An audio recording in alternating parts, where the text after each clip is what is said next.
നമസ്കാരം. അങ്ങനെ PV Anwar central ജയിലിലായി. വനനിയമ ഭേദഗതിക്കെതിരെ ജനകീയ യാത്ര നടത്തിയതിന്റെ പേരിലാണ് തന്നെ അറസ്റ്റ് ചെയ്തത് എന്നൊക്കെയാണ് PV അൻവർ പടച്ചുവിടുന്ന പെരുന്നുണ. ഇന്നലെ അറസ്റ്റ് കഴിഞ്ഞ ശേഷം അകത്ത് കിടക്കുന്ന സമയത്ത് PV അൻവറിന്റെ ഫേസ്ബുക്ക് പേജിന്റെ അഡ്മിൻ ഒരു ഫേസ്ബുക്ക് പോസ്റ്റ് ഇട്ടിട്ടുണ്ട്. ജനങ്ങളെ തെറ്റിദ്ധരിപ്പിക്കാൻ വേണ്ടി, ഇതിന്റെ റൂട്ട് ഒന്ന് തിരിച്ചുവിടാൻ വേണ്ടി. ആദ്യം തന്നെ ആ FB പോസ്റ്റ് വായിച്ച ശേഷം ചില കാര്യങ്ങളെ കുറിച്ച് പറയാനുണ്ട്. ഈ അറസ്റ്റുമായി ബന്ധപ്പെട്ട് നടന്ന നാടകീയ രംഗങ്ങളെ കുറിച്ച്, ചില പിടിക്കലുകളെ കുറിച്ചൊക്കെ പറയാനുണ്ട്. അത് നമുക്ക് ആ FB പോസ്റ്റ് ഒന്ന് വായിക്കാം.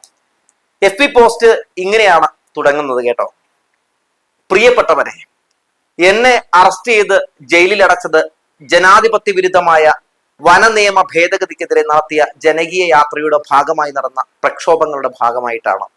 വന്യമൃഗ ആക്രമണങ്ങളിൽ കൊല്ലപ്പെടുകയോ പരിക്കേൽക്കുകയോ ചെയ്യുന്നവർക്ക് നീതി നിഷേധിക്കരുത് എന്ന് മുമ്പും വ്യക്തമാക്കിയിട്ടുള്ളതാണ്. എന്റെ അറസ്റ്റിന്റെ ഭാഗമായി ഒരു തരത്തിലുള്ള അനിഷ്ട സംഭവങ്ങളോ ജനങ്ങളെ ബുദ്ധിമുട്ടിച്ചുകൊണ്ടുള്ള പ്രതിഷേധ പരിപാടികളോ ഉണ്ടായിത്തീരാൻ ഞാൻ ആഗ്രഹിക്കുന്നില്ല. ഇക്കാര്യം അറസ്റ്റ് ചെയ്യപ്പെടും എന്നുറപ്പായ ഈ സന്ദർഭത്തിൽ തന്നെ നേതാക്കളോടും പ്രവർത്തകരോടും പങ്കുവെക്കുകയാണ്. ഞാൻ പുറത്തു വന്നതിന് ശേഷം നമ്മൾ ഏറ്റെടുത്ത സമര പരിപാടികളുടെ ഭാഗമായി ജനകീയ പ്രക്ഷോഭങ്ങൾ സംഘടിപ്പിക്കുകയും ശക്തമായ നിയമ പോരാട്ടം സംഘടിപ്പിക്കുകയും കൂടുതൽ ശക്തിയോടെ മുന്നോട്ട് പോവുകയും ചെയ്യുമെന്നാണ് PV അൻവർ കൊടുത്തിരിക്കുന്നത്. ഇതിൽ ഏറ്റവും കോമഡി എന്താണെന്ന് പറയും. അതായത് നമ്മുടെ നിലമ്പൂർ അമ്പർക്ക് അകത്ത് കിടക്കുമ്പോൾ ആരും ഒരു രീതിയിലുള്ള ഹർത്താലൊന്നും നടത്തരുത് എന്നൊക്കെയാണ് അണ്ണൻ ആഹ്വാനം ചെയ്യുന്നത്. പ്രിയപ്പെട്ട PV അൻവർ മനസ്സിലാക്കാൻ, എനിക്ക് തോന്നുന്നു ഇപ്പൊ ഈ സിനിമ ഷൂട്ടിംഗ് ഒക്കെ വലിയ രീതിയിൽ നടന്നുകൊണ്ടിരിക്കുന്ന സമയമാണ്. അതുകൊണ്ട് ജൂനിയർ ആർട്ടിസ്റ്റുകളൊക്കെ തിരക്കായിരിക്കുക, അതുകൊണ്ട് കിട്ടാൻ വലിയ പാടായിരിക്കും. ഇനി രണ്ടാമത്തെ കാര്യം, ഒരു അനിഷ്ട സംഭവങ്ങൾ നടന്നിട്ടില്ല അത്രേ. എന്തിനാണ് PV അൻവറിനെ അറസ്റ്റ് ചെയ്തത്?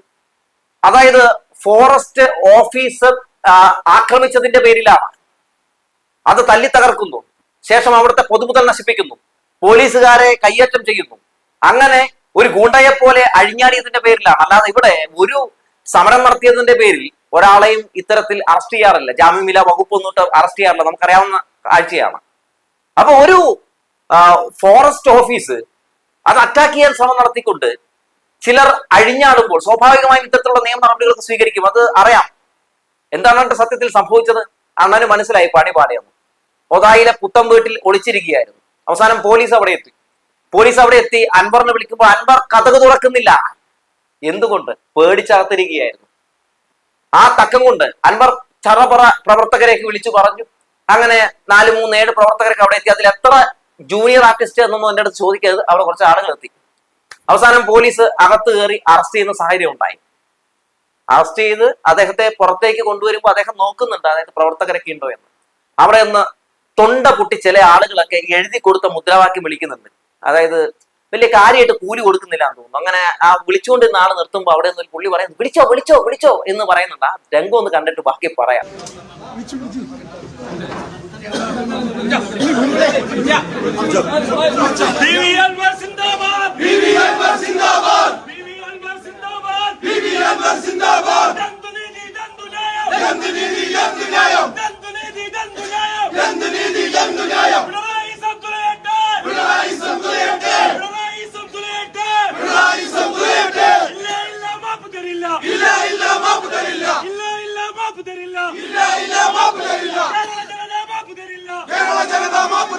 കണ്ടല്ലോ എന്തൊരു കഷ്ടപ്പാടാണ് അമ്പർക്ക് നമ്മുടെ പാർട്ടിയുടേത്. അതായത് അണികളോട് പറയാം, അല്ലെങ്കിൽ അണികൾക്ക് എന്തെങ്കിലും കൊടുക്കണം എന്നാൽ മാത്രമേ ഊർജ്ജം ഉണ്ടാവും. അങ്ങനെ അവസാനം അണ്ണൻ ഇന്നലെ രാത്രി അറിയാൻ പറ്റും ആശുപത്രി കൊണ്ടുപോയി.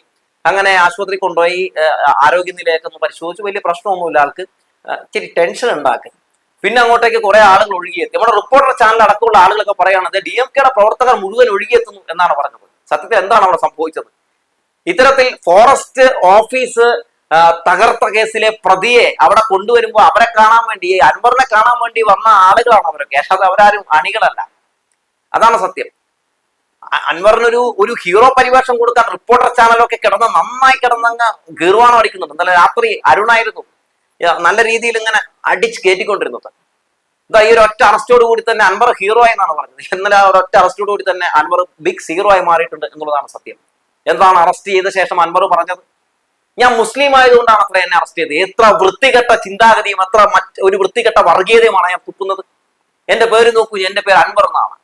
കേന്ദ്രമൊക്കെ ആയിട്ട് ആലോചിച്ചിട്ട് ഈ ന്യൂനപക്ഷ ലീഡർമാരെയൊക്കെ ഒതുക്കുന്നതിന്റെ ഭാഗമായി പിണറായി വിജയൻ ചെയ്തതാണ് എന്ന രീതിയിലൊക്കെയാണ് പറയുന്നത്. ന്യൂനപക്ഷങ്ങളെ ഇളക്കി വിടാനുള്ള ശ്രമം നടത്തുകയാണ് പി വി അൻവർ.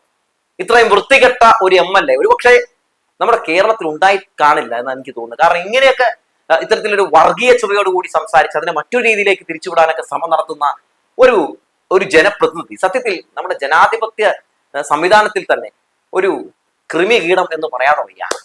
എന്നിട്ട് ഈ പാഷാണത്തിൽ കൃമി പറയുകയാണ് എന്നെ അറസ്റ്റ് ചെയ്തത് ഇന്നലെ മുതൽ ഈ അജിത് കുമാറും അതുപോലെ തന്നെ സുജിത് ദാസും ഒക്കെ കൂടിയിരുന്ന് ആലോചിച്ചിട്ടാണ്. അതുപോലെ തന്നെ അറിയാലോ ശശിയും പിണറായി വിജയനെ കൂടിയാണ് ഇങ്ങനെ എനിക്കൊരു സംഭവം ഒരുക്കിയത്, ഇങ്ങനെ ഒരു ഗൂഢാലോചന നടത്തിയതാണ് എന്നൊക്കെ പറഞ്ഞ് തെറ്റിദ്ധരിപ്പിക്കുകയാണ്.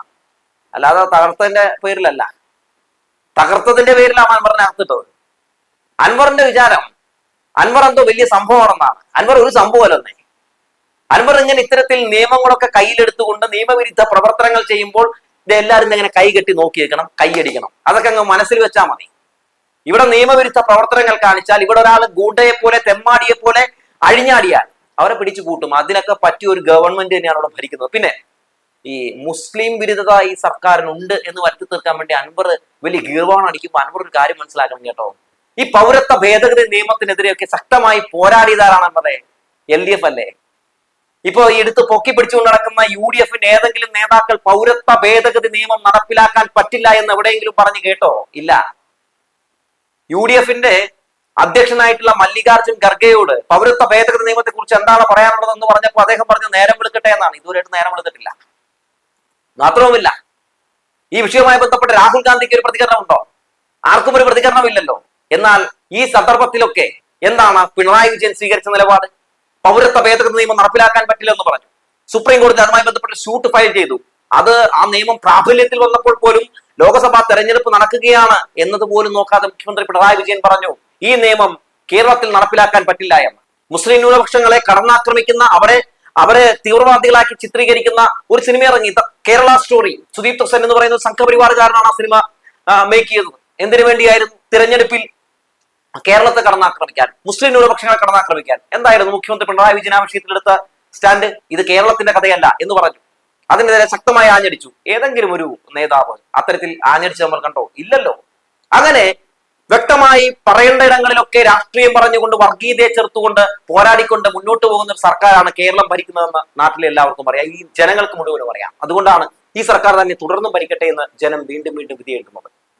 കറുപ്പിനെ കറുപ്പ് കൊണ്ടും ഇരുട്ടിനെ ഇരുട്ട് കൊണ്ടും ഒരിക്കലും എടുക്കാൻ കഴിയില്ല. ഇരുട്ടിനെ വെളിച്ചം കൊണ്ട് മാത്രമേ നമുക്ക് എടുക്കാൻ കഴിയൂ. വർഗീയത അതുപോലെ നമുക്ക് വർഗീയത കൊണ്ട് എടുക്കാൻ കഴിയില്ല, മതനിരപേക്ഷത കൊണ്ടേ നമുക്ക് എടുക്കാൻ കഴിയും. അത് മനസ്സിലാക്കണം. അത് നന്നായിട്ട് മനസ്സിലാക്കിയിട്ടുള്ള സർക്കാരാണ് കേരളം ഭരിക്കുന്നത്. അല്ലാതെ വർഗീയത കൊണ്ട് എടുക്കാൻ ശ്രമം നടത്തിക്കൊണ്ടിരിക്കുന്ന ഇത്തരം നമ്മുടെ കേരളത്തിൽ പോലും അപമാനമായിട്ടുള്ള MLA-മാർ സത്യത്തിൽ ആരും ഇത്തരത്തിലുള്ള ആൾക്കാരെ മാതൃകയാക്കരുത് എന്ന് മാത്രമാണ് നമുക്ക് പറയാനുള്ളത്. എങ്ങനെയെങ്കിലുമൊക്കെ ഒന്ന് UDF കയറി പറ്റാൻ വേണ്ടിയുള്ള ശ്രമമാണ് ഈ അൻവർ നടത്തിക്കൊണ്ടിരിക്കുന്നത്, അല്ലാതെ വേറെ ഒന്നുമല്ല. ഇന്നലെ ഒതായിലെ പുത്തൻ വീട്ടിൽ നിന്ന് ഉയർന്നു കേട്ട മോങ്ങലും കാലുപിടുത്തും ഒക്കെ സത്യത്തിൽ എല്ലാവരും കണ്ടതാണ്. പോലീസ് ഇന്നലെ തൂക്കിയെടുത്ത് കൊണ്ടുപോകുമ്പോഴും അമ്പർക്ക് ഒരു വെറൈറ്റി രീതിയിലാണ് മോങ്ങിക്കൊണ്ടിരുന്നത്.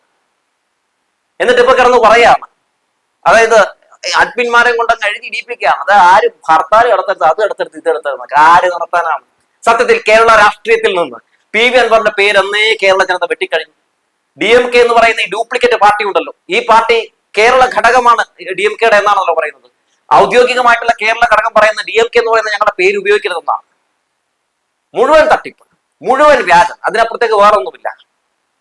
എന്നിട്ട് ഇത്തരത്തിലുള്ള ഈ അറസ്റ്റുകൾ നടക്കുമ്പോൾ ആരൊക്കെയാണ് പിന്തുണച്ചുകൊണ്ടുവരുന്നത്? ഒക്കെ ചങ്ങായിമാരായിട്ടുള്ള UDF-ന്റെ നേതാക്കൾ തന്നെയാണ് രംഗത്തേക്ക് വരുന്നത്.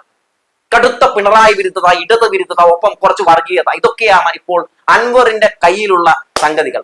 അതിന് ചൂട്ടുപിടിച്ച് നടക്കാൻ ചില മൊട്ട അരുൺമാരൊക്കെ ഉള്ള പൊളയത് ഇത്തരത്തിലുള്ള ഈ അൻവർമാരെയൊക്കെ പൊക്കി പിടിച്ചുകൊണ്ട് നടക്കാനും ഹീറോ ആക്കാനും ഒക്കെ ഇവിടെ ചില അറിയാമല്ലോ കുറെ മഞ്ഞ പത്രങ്ങളും മഞ്ഞ ചാനലുകളും ഉള്ളിടത്തോളം കാലം ഇത്തരത്തിലുള്ള അമ്പർക്കുമാർ, ഇത്തരത്തിലുള്ള PC ജോർജുമാർ ഇങ്ങനെ പൊട്ടി മുളച്ചുകൊണ്ടേയിരിക്കും. അവരെ സംബന്ധിച്ച് അവർക്കൊരു എന്റർടൈൻമെന്റ് ആണ്. ഈ മണ്ടന്മാരെ സംബന്ധിച്ച് തങ്ങൾ അവർക്ക് വേണ്ടി ഒരു ടൂളായിട്ട് മാറുകയാണ് എന്ന ഒരു ചിന്ത പോലും എന്തായാലും ഉദിക്കുന്നില്ലല്ലോ. അതൊന്നും ഉദിക്കാനുള്ള സാധ്യത കാണുന്നില്ല. എന്തായാലും അമ്പർക്കാരുടെ കാര്യത്തിൽ തീരുമാനമായിട്ടുണ്ട് ഗൈസ് എന്ന് പറഞ്ഞു വെച്ചുകൊണ്ട് നിർത്തുകയാണ്.